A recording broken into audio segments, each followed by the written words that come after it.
ISS, this is Houston. Are you ready for the event?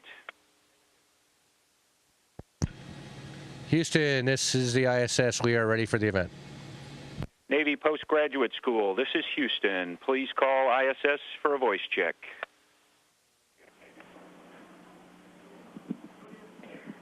Discovery, ISS, this is Dan Bursch here at the Naval Postgraduate School. How do you hear me?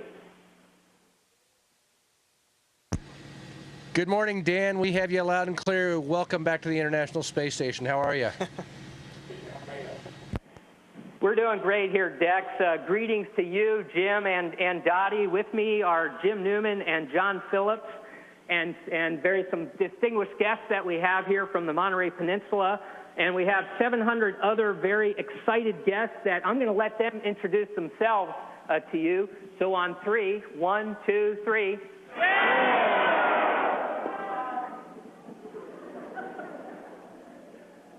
All right, so without further ado, hopefully you heard that greeting. Okay, they did, they heard it. We're going to go ahead and get into the questions now. And if I get my notes out. On my script, it has each astronaut that the question is for. I'll go ahead and say who it's supposed to be for. Excellent. Thank you, Dottie. Thank you. Yes, they really are in orbit. So I'll say who the question's for, but of course, you're the commander, Dex, and you can have anybody answer it that you want to. So the first question is supposed to be for Dex, and here we go. My name is Ben Hyman, and my question is, what was the first thing you saw on Earth after you made it to orbit? That's a great question. We launched, if you got to watch the launch, it was really early in the morning, so very early in the morning for you in California. And we launched from Florida at about 6:30 in the morning Florida time, and it was still dark, about 40 minutes before sunrise. But as we launched and climbed up into the upper atmosphere, we hit about 8 times the speed of sound and went into sunrise a long time before the Earth did on the ground. And we got into sunrise, and then shortly after the main engines cut off, we came off of our external tank, and we do this pitch maneuver that enables our crew members to photograph the external tank for engineering purposes. Well, anyway, about 30 minutes later, Jim and I took the orbiter and we maneuvered it so that we could do our next orbit burn to circularize our orbit. Well, when we did that, we looked down, and there was the coast of France, and we could see the orange external tank way down below us, but still flying formation with us, basically, as we're headed over Europe. It was really interesting to see. Great. Thank you, Dex. Next question is for Jim. Hi, my name is Evan Patel. Can you show us how things behave in space? Take the ball or the CTP or something. Hey, Evan. Well, that's one of the best parts about space is how things behave. And, yeah, I think Dottie gave you a little demo a second ago, but we got a few things here that we came up with to show you. Let me see here. Dex, do you mind holding the mic for a sec? So, one of the little things I found is just like picking up tools and messing around with them today. I was fiddling around with this thing, kind of get a rate on this little handle here and then let go, and wow, it takes off, and sometimes you get an axis of symmetry where it spins normally, and sometimes you don't, and it takes off like that. All right. We have fun with food. Food is one of the more fun things we do. You don't just have to eat like normal. You can play with your food. It's allowed in space. Great answer, Jim. Thanks, guys. Next question is for Dottie. Hi, my name is Christian Johnson, and what has been the hardest part of the mission for you so far? Hey, Christian, thanks for participating in this. And the hardest thing for me so far is actually just doing some of your morning operations. As you can see, my hair is really long and curly, and you can't really wash your hair in space. We have this camping shampoo that you run through, and then you kind of comb it through your hair and you try to towel it off. But it's much easier for me to take a shower on Earth. And also changing my contacts, I always have to think, okay, I got to put this contact in, so I put it on the wall, and then I get it prepped, and then I get it out and make sure I don't drop it, and then I get it in my eye. And on Earth, it seems a little bit easier. But today, we were doing a lot of transfer, and that is so much easier than on Earth. In fact, yesterday, my friend Naoko moved almost 3 tons of equipment, all with her legs, through the International Space Station. Well, some with her hands, too. But in space, it's much easier to be a mover. Thanks, Dottie. Next question is for Dex. Hi, my name is Caitlin Stewie, and my question is, how's it been working with the ISS crew, and when was the last time you trained together? Well, let's see. The ISS crew, as you may know, we have 13 people on board right now. We have 7 from the shuttle Discovery. We docked 3 or 4 days ago, and there were 6 people already here. Discovery. We docked 3 or 4 days in Kazakhstan. We have 2 Russians and 1 American astronaut on that Soyuz, and before them there were 3 others. We had T.J. Creamer and Soichi Noguchi and Oleg Kotov. And Oleg is the commander of the space station. He's a Russian. And it's just been great. We've had an opportunity to train with all those people back in Houston before they launched late last fall.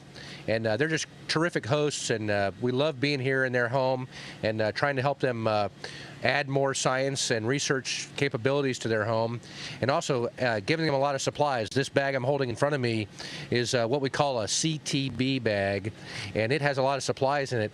And Captain Burge can tell you all about moving these things around, as can Dr. Phillips there. But we move a whole lot of these bags around and bring the station crew a lot of supplies, and they're really happy for it. Thanks, Dex. Next question is for Jim. Hi, I'm Stella Kral, and my question is, how well did the training you received prepare you for this mission, like, for example, the simulators? Well, it's really incredible how well trained you are. Yesterday we had our first spacewalk, and myself and Stephanie Wilson were the 2 station arm robotic operators supporting the mission. They actually, right here is the robotic operator station that we were working at. These 2 controls you see are the ones that we were using to fly the arm.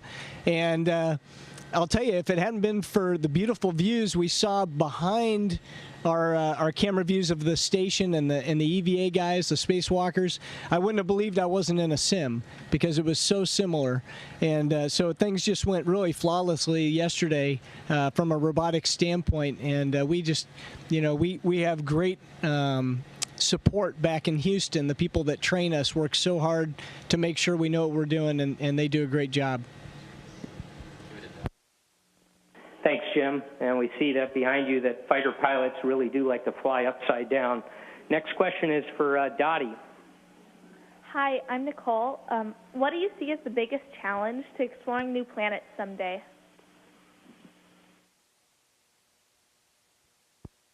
Well, Nicole, I think some of the biggest challenge, or the biggest challenge, is getting to those planets in a time that humans would still have enough strength to operate on the planet. Now, obviously, Mars is the closest one that we would probably try in the near future. But if you try to go to Mars using the technology we have right now, it would take anywhere between 6 and 9 months. I don't know about you, but 6 to 9 months with anyone in tight quarters might be a little bit long. Hey.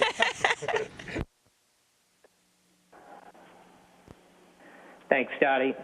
Next question is for Dex. Hi, my name's Zach. As the commander, what is your biggest concern for the mission?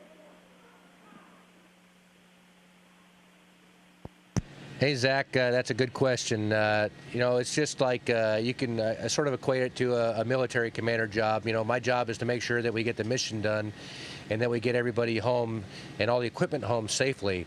So I'm obviously concerned about my crew and their well-being. And I'm also concerned about making sure that there's enough time in the day to get everything done that we need to get done. It's rather busy up here, and a shuttle flight is like a sprint, whereas the guys up here, long duration, have more of a marathon approach to living in space. And when we get up here and go, we really got to get everything done quickly and safely. And so I'm always keeping a watchful eye out for things and making sure that things are going safely and that the crew is well trained. And they're just doing a superb job, real professionals. Thanks, Dex. And we're all very proud of you down here. It looks like the mission's going great. Thank you very much. Next question is for Jim. Hi, my name's Alana McEachin, and as the pilot, what are you looking forward to most in this mission? Hi, Alana. I think as a pilot, the launch was probably the most exciting part. I just have looked at space shuttle posters and pictures and always been enthralled by the launch, and then to actually be sitting in there as the main engines lit, it was actually pretty chaotic. The engines don't start up real smoothly, and then when the solid rocket boosters lit, it was a little bit like having a mine go off underneath you is the best way to explain it, to at least as I felt it. And even though we were a night launch, it was just really bright out the windows for the first probably 30 seconds. So, I think that was the thrill that I was most looking forward to as a pilot. Thanks, Jim. Next question is for Dottie. My name is Matthew Mercado. What has been the most enjoyable part of your mission so far? Wow, that is a tough question because I've enjoyed a bunch of different things so far. As you can see, floating is probably one of my favorite things, and I wish that I could float all the time. In fact, I have a 3-year-old daughter back on Earth, and she asked her grandparents, how does mommy do that? And I hope she's not trying it at home. But floating is one of my favorite things. Looking out the window, I've had a chance to watch the crescent moon. It's a waning crescent, and so I've had a chance to see it a couple of times, looked at some really cool constellations, and then just being in the cupola window or any window that you can get into and looking at the beauty of the Earth, it's amazing. Thanks, Dottie. Next question is for Dex. Hi, my name is Isabella, and my question is, what do you miss the most when you are away from Earth? Hi, Isabella. Great question. I miss my family the most, I think. It's we train a lot for space flight, and our families, just like military families, put up with a lot of sacrifice. And we have to train really hard, and we're gone an awful lot, and we work long hours. And especially the folks here for long duration flight, they train a lot overseas and in different countries around the world, and they're gone from their families an awful lot. And our families, like I said, just like military families, and just like you guys, sacrifice an awful lot. And I think we miss them the most, and we hope to see them real soon. Thanks, Dex. Next question is for Jim.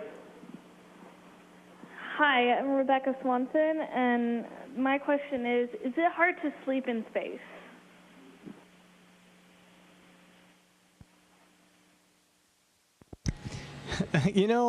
I thought it probably would be, and the first night it was. My body, for some reason, it didn't know what to do.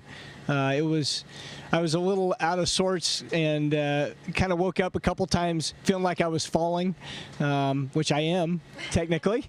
But every night since that first night, I have slept so good. There is no pressure anywhere on your body while you're sleeping, and so I've woken up a few times. We typically will wear something over our eyes and earplugs because of the noise and some light that gets in. And like this morning, I woke up and there were 3 people floating over the top of me, and all the lights were on, and I had been sleeping right through it. So it's pretty nice.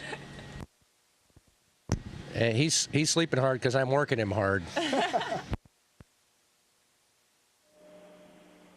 Thanks. Next question is for Dottie. Hi, my name's David, and my question is, do you have lockers or special areas for storing your clothes and other personal items? Well, David, I bet at school that you have a locker that you keep all your books in, and yes, we do. We have actually drawers in the shuttle that we keep all of our clothing in, and they're maybe about this big and about this deep. I don't know if you can see that. And we really tightly roll all of our shirts and pants so that we can pack in a whole bunch and have them for the mission. But that's how we stow all of our clothes. And we each get one. You saw that CTB. We get about that space, one locker to put all of our clothes in. Okay. Yeah, thanks for showing that CTB. Thanks, Dottie. Next question is for Dex. Hi, my name's Brian Long, and on an average day in orbit, how much space junk do you see, and how do you avoid hitting it?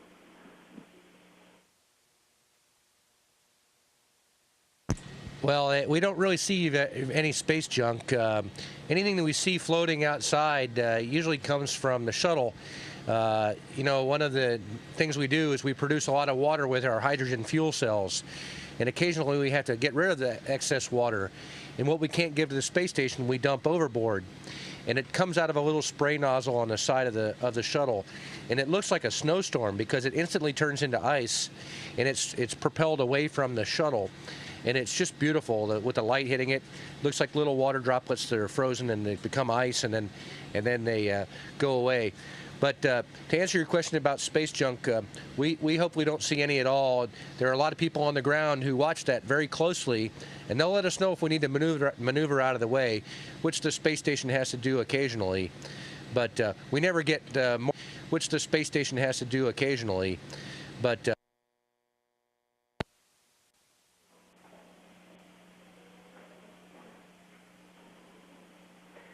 Thanks, Dex. Looks like we may have just had a drop out there for a second. Next question is for Jim. Hi, my name's Olivia, and is someone constantly flying the shuttle, or does it just float on its own once in orbit?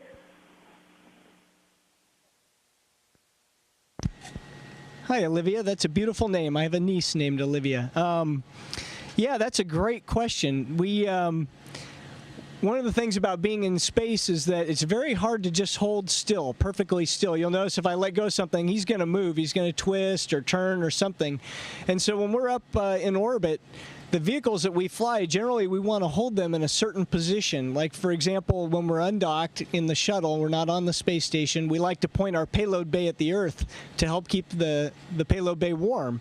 And so in order to do that, we have little jets all over the vehicle that fire off to keep the attitude right where we want it. And those jets are flown, basically, we tell them via computer what we want the attitude to be, and then the computer flies sort of like an autopilot, flies that attitude. So no, there doesn't really need to be a pilot right there on the stick, although if we need to, we can take over and fly the vehicle manually. Thanks, Jim. Unfortunately, it looks like we're out of time. We have about 600 more questions for you here today, but thanks very much for your time today. Good luck with the rest of your mission. We'll be watching you online here, and go Discovery and go ISS. Thank you, guys. Go Discovery and go ISS. Thanks, Dan.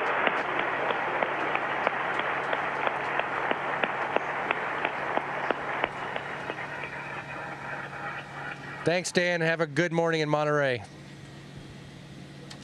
Discovery ISS, this is Houston ACR. That concludes the event. Thank y'all.